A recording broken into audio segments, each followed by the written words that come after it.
very important conversation. What we're going to be talking about is Ukrainian democracy, Euro-Atlantic integration, and the anti-corruption efforts. And those three issues, I would say, are central to what is happening in Ukraine right now, central to Ukraine's future, and they are intimately linked. And I just want to offer one thought about how to think about all this before we hear from our panel. And the thought that I would like to share, especially for the visitors to Ukraine, is we all need to remember Ukraine is a democracy, just as we are. And I sometimes find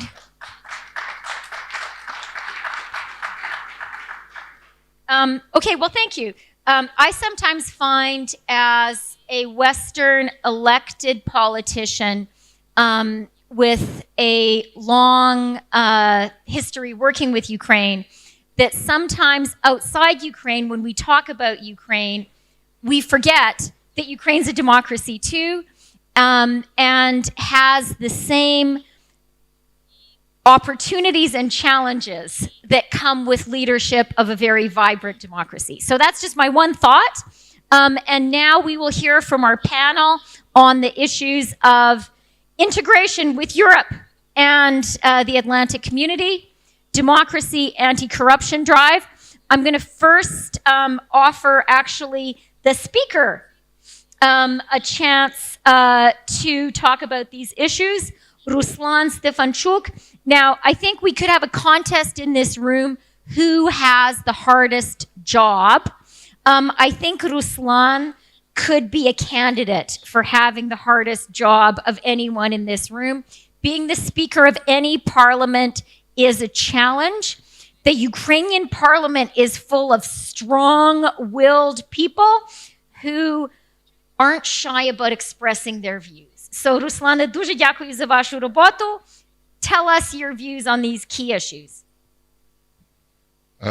Дорога Христя, Dear Christia, esteemed participants of this panel, esteemed people's deputies, members of parliament, guests, participants, thank you for this wonderful opportunity to share my ideas with you, to hear from you.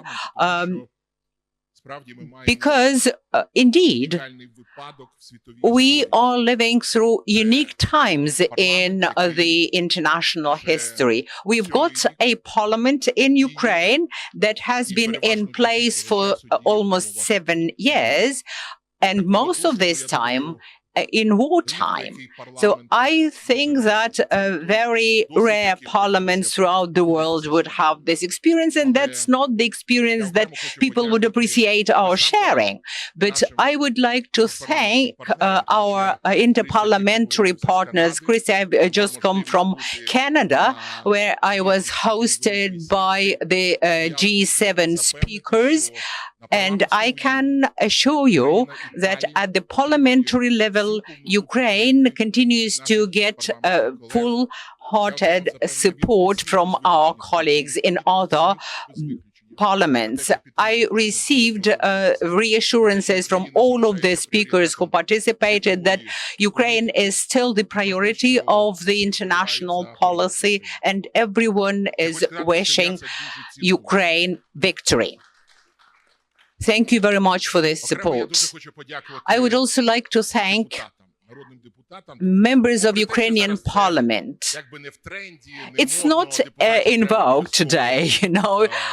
The trend is to criticize members of parliament, both in the media and in personal conversations, but I would like to thank each and every one of them because today we've got the smallest Ukrainian parliament in Ukraine's history, and we have to make decisions. According to the Constitution, it's Parliament that takes the most challenging, the most consequential decisions in the state. So each and every Ukrainian MP that in discussions, in information battles, still take the correct decisions are very valuable to all of us. So now for reforms. We are fully aware in Parliament that reform is not only about legislation. It's not only about voting in Parliament. It's what we are all after. I can see here Minister Kačka, and he is the Minister for European Integration, which is a priority for Parliament, and it guides us on our trajectory to the European integration. And the Parliament has been and is doing everything to introduce reforms that will deliver the expected results. Now, reforms can be different. Some reforms that you sometimes do not want to introduce are related with this atrocious war. Ukraine as a victim in this war. Nobody would like to vote for the extension of the martial law for certain limitations for transferring Ukrainian economy to the military or war stance.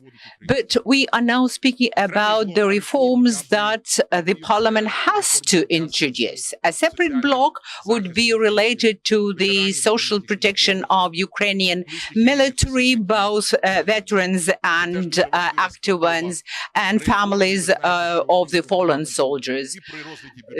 We consider budget, we consider other issues, and we have managed to do a lot to ensure this social protection. Another block of issues is related willy-nilly to the speedy digitalization of all processes in this state. When it comes to anti-corruption, when it comes to user-friendly public services to the citizens of Ukraine, and again, protecting our military, be it in DIA app or MRIA portal or other digital projects and products available to Ukrainians. We also conduct a whole set of other reforms aiming to facilitate and speed up Ukraine's recovery. We've already adopted a series of laws, including the mineral agreement that was ratified unanimously in the Ukrainian parliament. Next week, we are going to ratify simultaneously with our British colleagues the 100-year agreement between our two countries.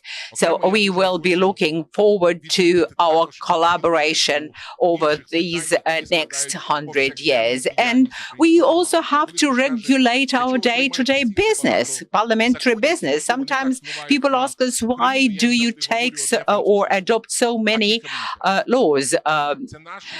And I always tell them it's about a key, it's about our commitments to the EU, about approximation and harmonization of our legislation with that of the EU. Not all of them are very popular because some of the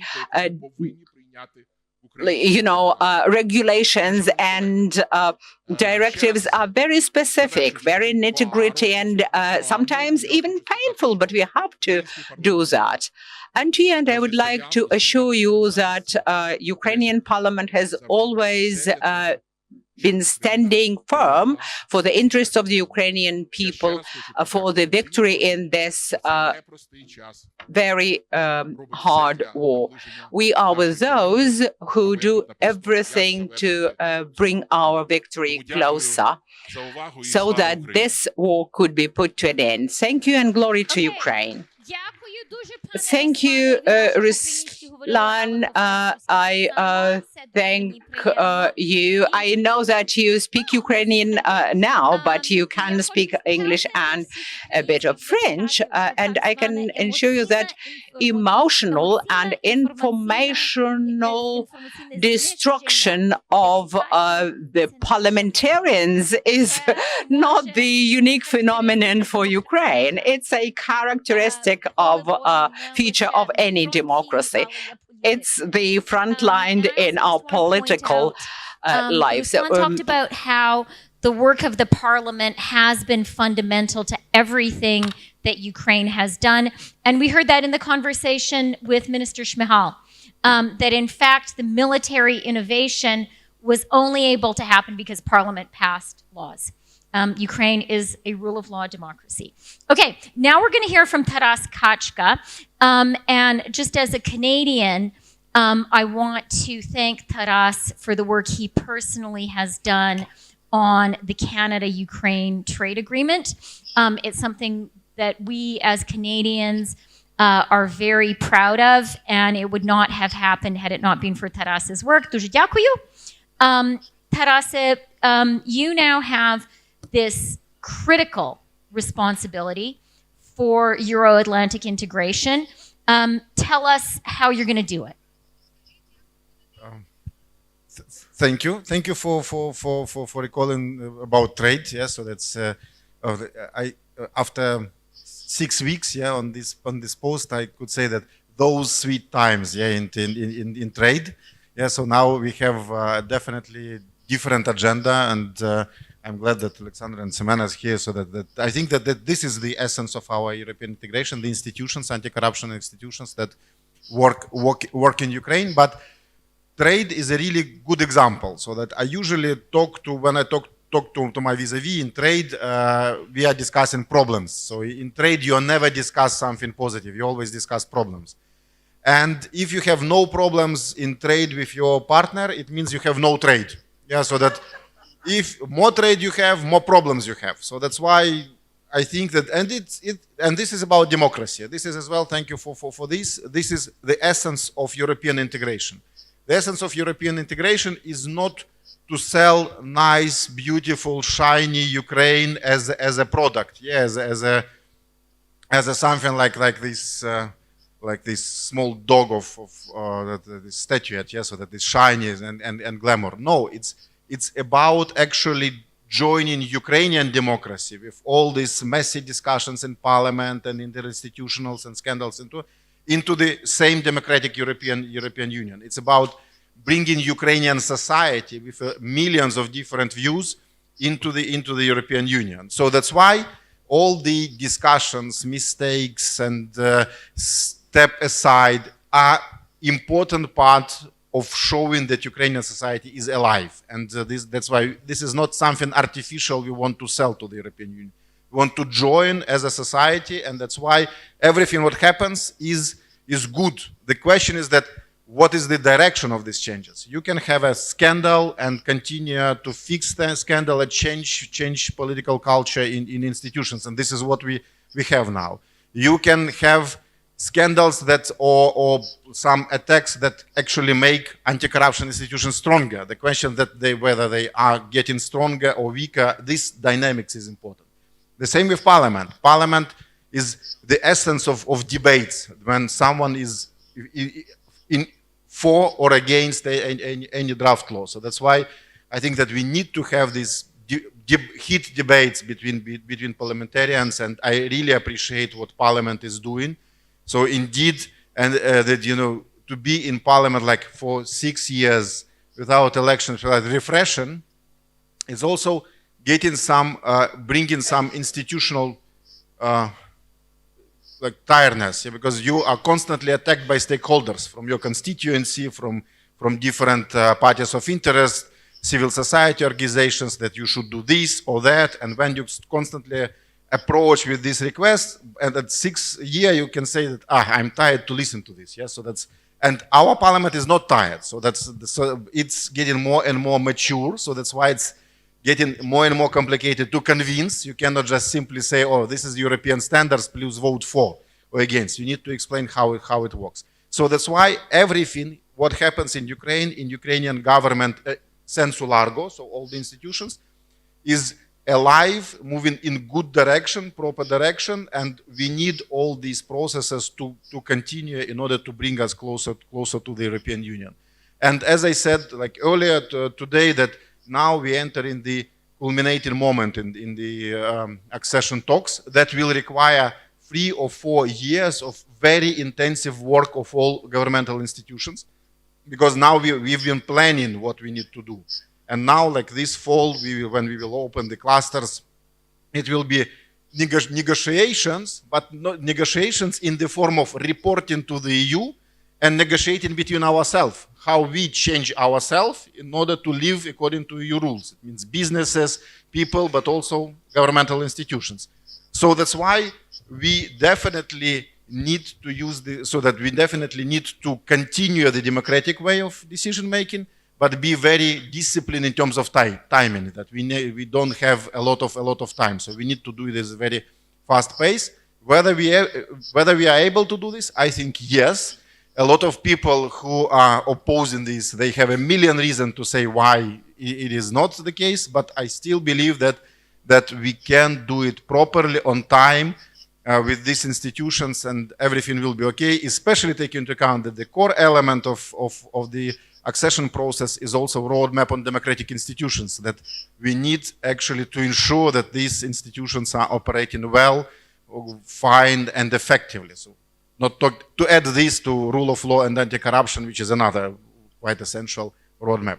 Thank you, and I think about time that I used a little bit more than it was expected. Yeah, thank you. Ні, то нічого, це все було дуже цікаво. And I'm just going to underscore 2 things that Taras said. One, something very powerful and important about trading relationships and economic relationships, that the only time you don't have quarrels is if you don't actually have a relationship. Very powerful, very true, important to bear in mind in your work going forward.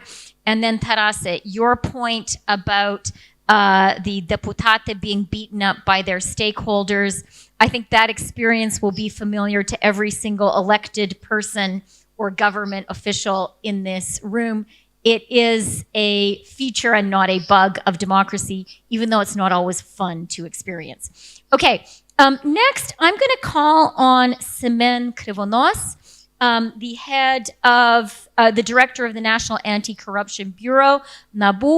And again, here I want to say to those of us who are visitors to Ukraine, I think sometimes we can frame this question of corruption, as Taras pointed out, as being, critical to the talks with the EU, as being a demand imposed by the EU and Western partners on Ukraine, something Ukraine needs to be pressed by outsiders to do.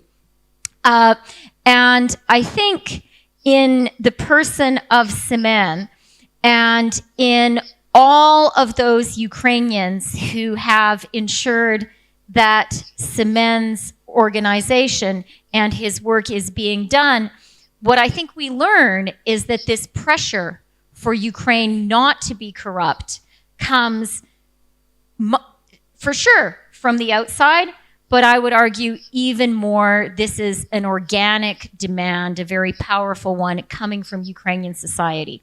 So, Семене, дуже цікаво почути від вас. Якщо ви хочете, можете про цифровізацію також поговорити, яку роль це грає.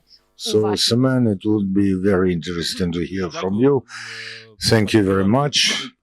Ms. Freeland, you have begun our panel discussion with a very apt statement that Ukraine is a democracy. This is 100% true.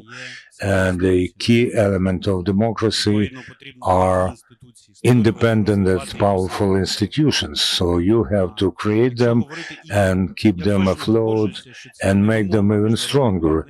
I do agree that this is not the demand of international partners' anti-corruption activity. This is first of all the demand of and request of Ukrainian people. We see this from sociological surveys.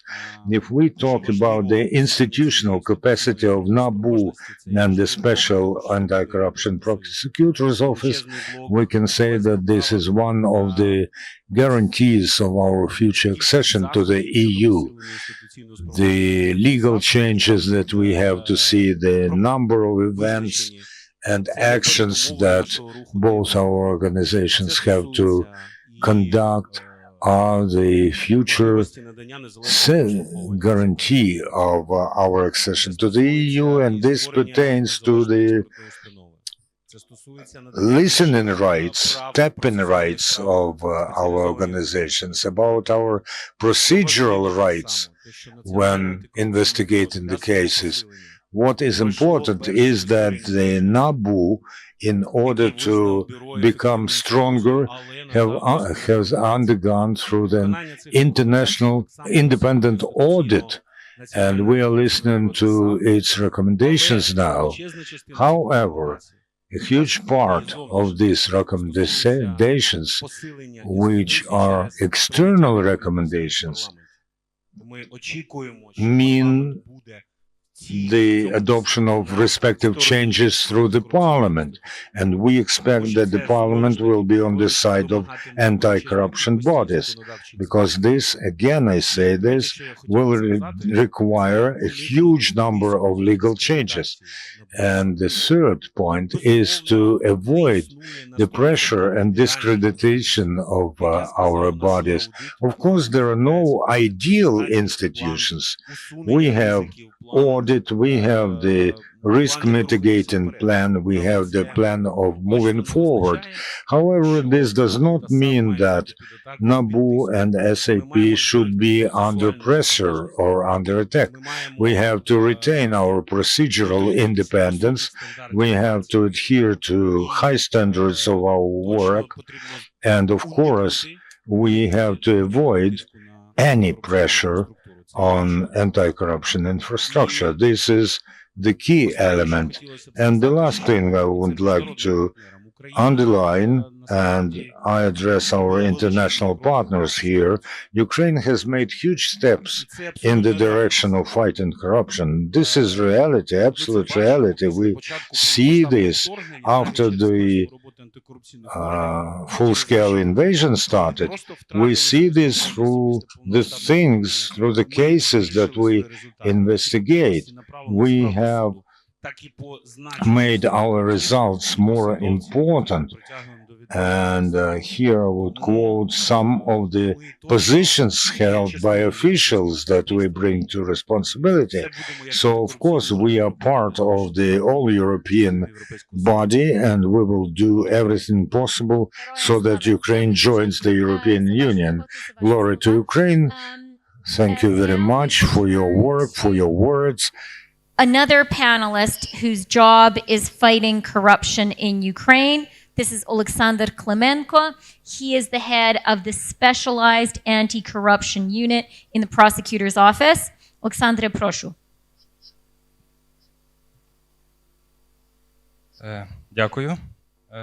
Thank you. First of all, I would like to add a bit of positive things to what Semen has said. We have a huge progress in fighting corruption in Ukraine. The last survey held by the National Anti-Corruption Committee of Ukraine said that only something like 30% of Ukrainians face corruption directly. If we compare this to 10 years ago, the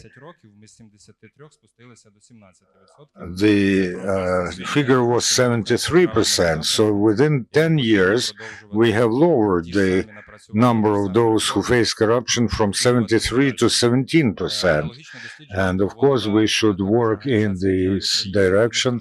NDI Ukraine have held the same the survey in the same vein. They got something like 30% response of those who face corruption directly.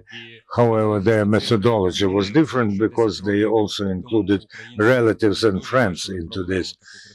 The attitude has changed very much. 10 years ago, not many Ukrainians thought that this was an unsurmountable objective. We now have to implement the reforms that would preclude corruption from developing in Ukraine. And now I have to address Mr. Ruslan and Sergei Ivanovich that the draft laws that are being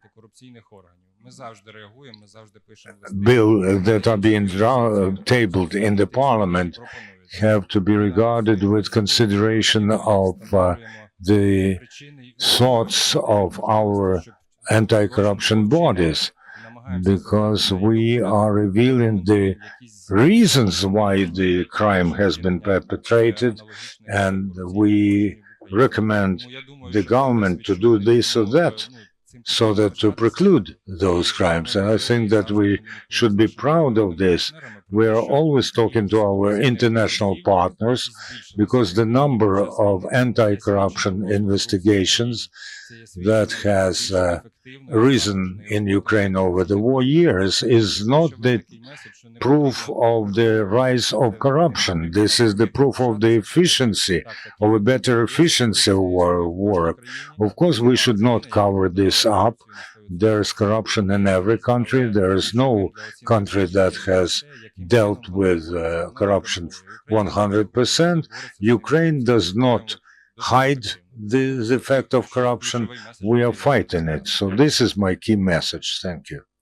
Okay, Oleksandr, дуже вам дякую. Thank you, Alexander, very much. We are now, so we've heard from our Ukrainian panelists about the work they're doing to fight corruption, about the work they're doing on their path to the EU, about what a vibrant democracy Ukraine is, including the challenges that poses, but also the opportunities. And now we have one of the European leaders whom the Ukrainians are working so hard to join, Benjamin Haddad. So please, I think we would all love to hear your perspective on the work Ukraine is doing and on Ukraine's path to the EU. Thank you, Christia. And it's great to be on this panel surrounded by four friends with whom we actually work very closely with on a daily basis, precisely to support Ukraine's reform effort, fight against corruption, transparency, and its path towards the European Union. And you're right, you mentioned that this is both an aspiration and a demand by the Ukrainian population. It's, of course, necessary for Ukraine to join the European Union. And I would add a third element. I think this reform work by Ukrainians is integral to the war effort against Russia. The first time I was in Kyiv was to support the Revolution of Dignity on the Maidan Square in 2014.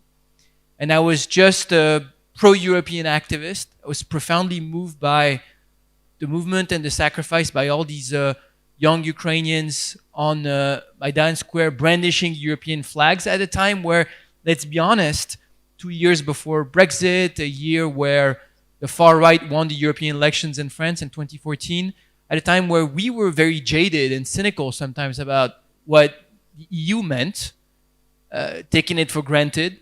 And we could see young Ukrainians reminding us of what we were lucky enough to have by being killed for this EU flag for the first time in history.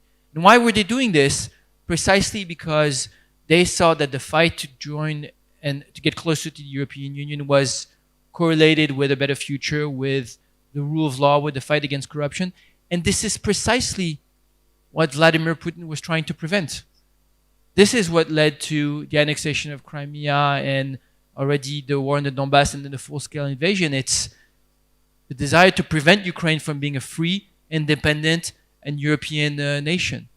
So these two things go hand in hand, and I think precisely having a democracy that's a counter model to the imperial predatory neighbor that is Russia is the best sign and the best model, the best message that can be sent. We work, as you mentioned, very closely with our Ukrainian friends in accompanying this effort. Joining the European Union, as we often say, is merit-based. It's demanding, it's a long process, it's reforms, it's making sure you have protection of the opposition, independent media, independent judiciary, the rule of law, the fight against corruption, and we're here to support this process and to accompany it. But I want to add something else. It is demanding, and we sometimes have very frank conversations about the reforms that need to be addressed, about the independence of anti-corruption bodies, etc. But it should not be hijacked for bilateral or political reasons. And we're here, and we just talked about it with some of my colleagues, at a time where Ukrainians, under the bombings of Russia, have continued reforming, have continued courageously this process. And unfortunately, as we have the discussions in Europe, the first cluster of negotiation is not yet open because Hungary is still blocking it. And I think that also not because of the reform process in Ukraine, but because it's used for bilateral political reasons. And that's not acceptable.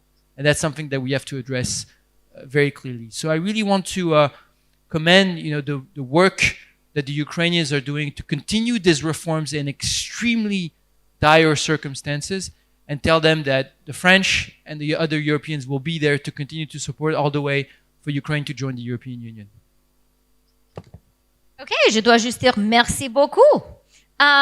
Okay, so we're going to turn to the floor now, and then we have only 11 minutes to go. So I think what we'll do is take a few questions and then let the panelists in a final round answer the questions as they wish to. And you don't have to answer every single question. And you can also offer your sort of final commentary on everything that you've heard. First, I'm going to turn to Michael Gahler of the European Parliament, representing Germany. Well, I represent the entire European Union, so to say. Yes. No, first of all, thank you for this panel, and thank you. I would like to start with you, Christia, what you said. Yes, Ukraine is a democracy. Yes, Ukraine is a democracy in war. Yes, Ukraine is a democracy on the road to the European Union.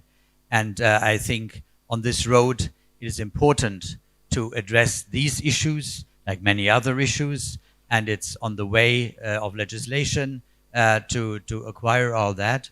And I'm very grateful to the civil society and the citizens here. When on the way to the European Union, hiccups happen or backlashes, that they are corrected. And we have seen that with the NABU and ZAPO legislation, where there was the attempt to get it under the control of the Prosecutor General. And it did not even require us. I mean, we also said something, but it was the Ukrainian citizens and civil society who said, hey, that's not the right way. That's not the way forward. And it's good to have those two sitting here now. And my question to you both is, are you now with a reinstated new or old legislative framework? It's not 100% the old one. Are you satisfied with this framework for your independent work? Or is there something else that you, from your position, require? I think it has been, since the end of the Yanukovych regime, for those who wanted to do it the old way, it has been an uphill battle, and that is good. And so far, all the best for your future work. But the question remains, are you satisfied with what you've got now? Thank you. Okay, that is such an important question on the mind of so many people. I'm actually going to ask Semen and Oleksandr to give brief answers to that question right away. Then I'll go again to the floor. Semen, proшу. Так, законодавчо, все, що було до Well, тих подій. legislation-wise, everything what was before the 22nd of July, we have come back to the previous. So basically, we've renewed our procedural independence, and the head of our prosecutor's office has all the leverage to work independently. Are we happy with this? Well, as I've already said, there's still a lot of work to do. We have to do still a lot to improve the situation. I'm saying something which is not very popular, but we do communicate so that the head of the anti-corruption prosecutor's office should be entitled to start proceedings against MPs. We insisted on this. Why this matters? Well, we are duty-bound to do this, but we cannot initiate. We are obliged to investigate the crimes, but we cannot initiate or start proceedings. Just like we... And we, except from serving a note of suspicion, we cannot do anything. So we have a duty, but do not have the right to do this. So expert institution should be free of any political pressure and should be able to calculate the scope of embezzlement, for instance, during a construction of a bridge or something. And this institution should be totally independent, because if a high-ranking official is guilty of the embezzlement, he will make sure that in the expert analysis, wrong figures will figure.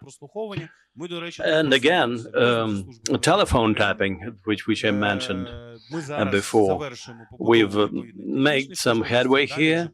We are now trying to improve our technical capabilities to do so, and then we will try to make sure that we're given the right to tap telephones. Okay, Oleksandr, dodавайте. Alexander, would you like to add? Yes, I agree that we have come back to the previous status quo. But what happened slowed down our work considerably, and it made our cooperation with whistleblowers more difficult. So there have been consequences, and the consequences are quite critical, quite bad. And even now, there are some hurdles which make it difficult for us to do our job. But basically what has happened is positive, that the Parliament revoked the harmful changes. And I support what my colleagues said, that giving more authorities to initiate proceedings is really crucial, especially if we are talking about MPs. If that is included in our legislation, this will help us a lot, because investigating criminal or corruption offenses without an independent expert institution would be impossible. I'm going to just take 2 more points or comments here and here. Дякую. Професор Гарань з Києво-Могилянської академії. Professor Garань, Kyiv-Mohyla Academy. Thank you for bringing up the topic of the protests, which resulted in the renewal of independence of these 2 anti-corruption institutions. Well, we're on the right track, but what happened on the 22nd of July happened in Parliament. So the Parliament is responsible for putting in place a law in an illegal manner. A week later, the Parliament voted for something which is quite the opposite. Ruslan, do we have a guarantee that will assure us that the Parliament will continue operating as an independent institution, so that people would not be forced to take to the streets? One more thing, and then we'll hear the commentaries. Thank you very much. I'm Oleksandr Klymenko, member of Anti-Corruption Committee of the Parliament. I want to highlight that Parliament and Ukraine achieved and met all benchmarks of EU's macrofinancial assessment, IMF assessment, and Ukraine facility requirements, despite of all of these scandals, rumors, etc. And I want to ask Mr. Kryvonos and Mr. Klymenko about the needed legislation. If we describe all the needed legislation like a scale, like a percentage, what percentage of all needed legislation already in place? And what the percentage is that what you ask in the parliament? I mean, these 3 points: the right to open the cases against the MPs, the independent expertise, and the right to use equipment for the investigation. Yes, if we place all of this needed legislation on the scale, what the percentage still absent on it? Thank you. Okay. Яке є завдання до Верховної Ради? And just, I'm going to do something a little bit cheeky. Could you pass the microphone to Tom Friedman? He's right there. Yeah. Tom, I would just like you to either ask a question or make a comment on what you are seeing happening in Ukrainian democracy and the anti-corruption work. How should Ukrainians think about the eye of the world on what's happening? Well, first of all, I'm incredibly impressed by what I've seen here, but there's clearly 2 battlefields. There's the one against Russia on the outside, and there's one inside against corruption. And Ukraine will only be free, obviously, when it wins both battles. I get stopped every once in a while by someone asking me, is the world still flat? And I tell them, actually, it's flatter than ever. We can all see inside each other now, so much deeper and farther and efficiently than ever before. And so capital and talent will all flow, to those places where investments are secure and where the opportunities are the best. And so I think that if Ukraine can win both these battles, and I so admire the fight that it's making in both fronts, I think it will have a very bright future.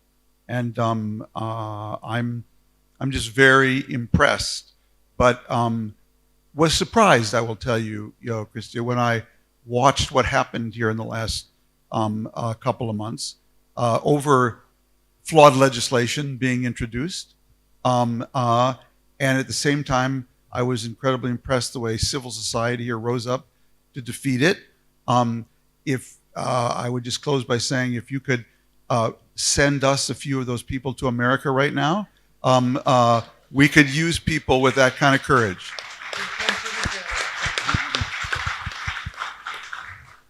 Okay, that's a pretty nice tribute, Team Ukraine. And we've run out of time, so I will just very quickly ask Ruslan and Taras make a final comment, and then I'll ask Benjamin to say one final word from Europe. Do very, because otherwise Victor will kill me. I'll be shortly. Вельмишановний пане професор, я відповім вам теж на правах, що я теж був Professor, I will answer your question with all due Just to remind you the hectic activity around the anti-corruption bodies, I myself tied to the decision made by this parliament at the beginning of its session in 2019. That had been the time that provided the foundation, enabling action of all the anti-corruption bodies. So the parliament became open for that. Next, I'd like to remind you a whole range of relevant legislative changes. The anti-corruption court started operations in 2019. Was the time when the concept anti-corruption law until 25 was adopted. By the way, we're still waiting for proposals. We want a continuation for 2026, 2030. And these were the changes instituted by this parliament. They never had existed before. And yes, it happened as it happened because the Ukrainian parliament and Ukraine's president demonstrate the unseen ability to hear what people want. It has never happened in Russia. We are ready to do everything to see that anti-corruption bodies and the fight against corruption remain a serious exercise. Yes, we were saying that there are still questions to anti-corruption struggle, but I would still like to revisit the starting block. We want to have no questions to anti-corruption body. We are ready to do everything to have it like that. And please believe the Ukrainian parliament will be ready to continue working everything for that. Thank you. Just one sentence, Taras. Okay, not just one, too late. But, well, let us understand that on 22nd of July, it was a shortcoming of the parliament. The last convocation, we had same hectic voting. It was about general prosecutor function. It was also a mistake that never was corrected. Now, secondly, legislative changes are anti-corruption that we are talking about. These are the matters related to further performance of such bodies. NABU, SAP now have everything in terms of their authority to operate as expected. Yes, there are wishes about improving things further, independent forensic expert and so on, assessment, but these are things for tomorrow.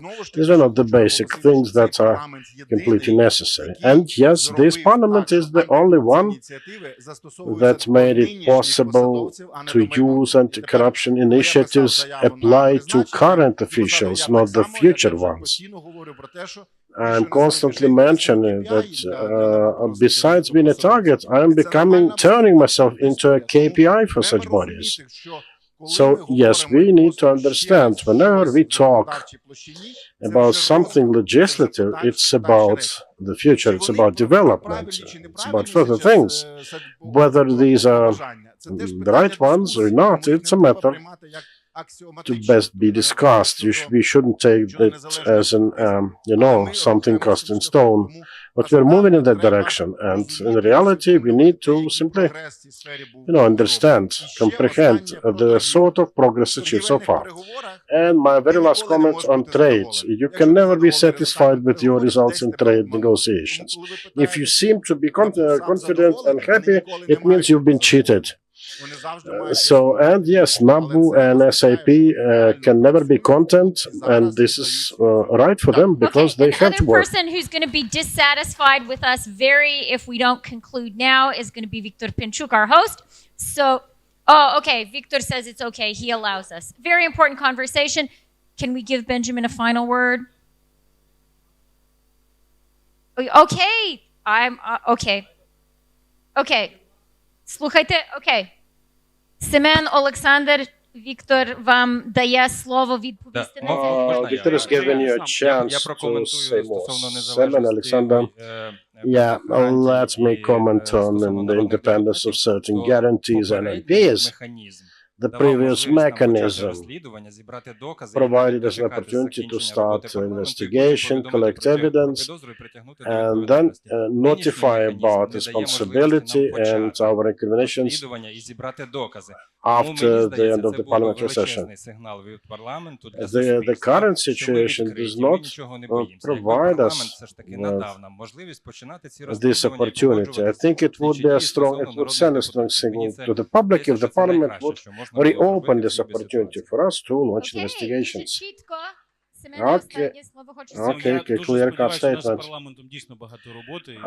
We have a lot to do together with the parliament. We've been in a constructive dialogue so far, and the things we've discussed now, also in terms of the need for their implementation, We will do that, and surely I hope we will not have a return of the situation we had in July. If something arises, let us sit together and think how to resolve matters. It should not be about discrediting someone or taking away one's independence. Yes, I think that way we will be able to move ahead. Just one news to share. It actually happened last week. For the first time in 10 years, we had a decision by the French court to bring back money transferred out of Ukraine. This is the first ever case. 3.7 million euros. So I think it's time for other countries to follow the suit, helping to restore money legally taken from the country. So, Benjamin, a final comment from you. I trust you have seen demonstrated the very active Ukrainian interest in the anti-corruption effort and how extremely informed everybody is about it. Right. Well, first, thank you for mentioning the work with the French court. And I had the pleasure yesterday of visiting the amazing teams at NABU, and we talked about the cooperation with France, and we'll be there. You already have a partnership with PNF. But just, there's a lot to do, and we mentioned what happened this summer and the reaction to it. But you know what? I will end on an optimistic note, which is that seeing that in the middle of a war, in the middle of a conference about this war and about how we can continue supporting Ukraine's heroic resistance against Russian aggression, the very fact that we have this panel, that it's been so open, so direct, that we have the room engaged like this, that when I meet with Ukrainian NGOs, it's the same people who are advocating for more weapons, more sanctions against Russia, but also pushing us to push for more reforms and more efforts in the fight against corruption, makes me very optimistic, very admiring of the resilience of Ukrainian society, and very optimistic about Ukraine's Europe future.